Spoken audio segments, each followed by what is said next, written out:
Dan ini juga yang menguatkan pendapat bahwa menyentuh wanita itu tidak membatalkan wudhu pada asalnya.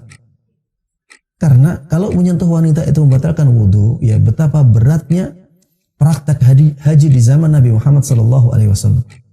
Keadaan ketika itu masih sangat sederhana, ya. Tidak ada Masjidil Haram yang seluas sekarang. Padahal ketika itu disebutkan yang ikut Rasulullah SAW bisa lebih dari 100.000 orang.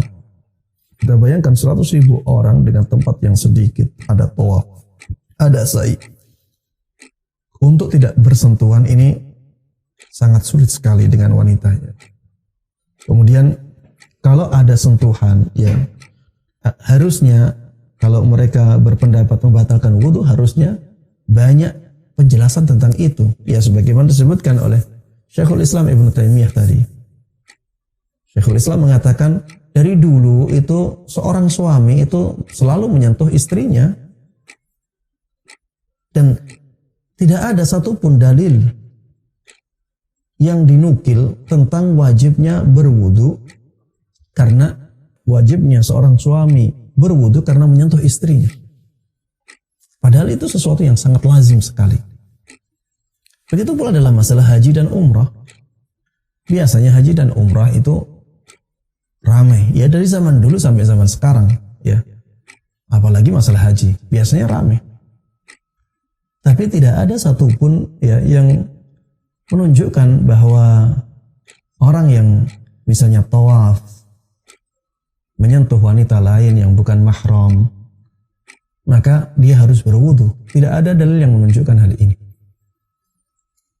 Sehingga kita menguatkan ya pendapat yang mengatakan bahwa menyentuh wanita yang bukan mahram itu tidak membatalkan wudu. Kalau yang bukan mahram tidak membatalkan wudu, apalagi yang masih ada hubungan mahram.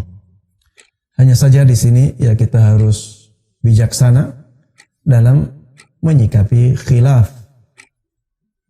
yang terjadi di kalangan para imam dan para ulama. Ya, khilaf ini sudah ada sejak zaman sahabat.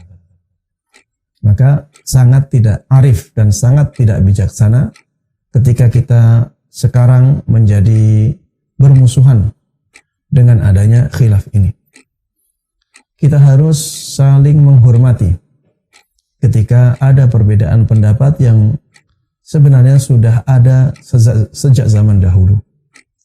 Coba lihat para sahabat, ada khilaf seperti ini, mereka tidak bermusuhan karena perbedaan pendapat yang seperti ini. Para imam berbeda pendapat dalam masalah ini, mereka juga tidak bermusuhan, tidak rame-ramean, ya. Tidak saling menghujat karena khilaf dalam masalah ini.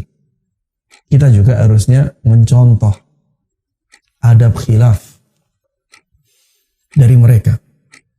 Dan mereka tidak ramai dalam masalah ini, maka kita juga harusnya demikian. Pilihlah pendapat yang menurut kita lebih kuat dalilnya.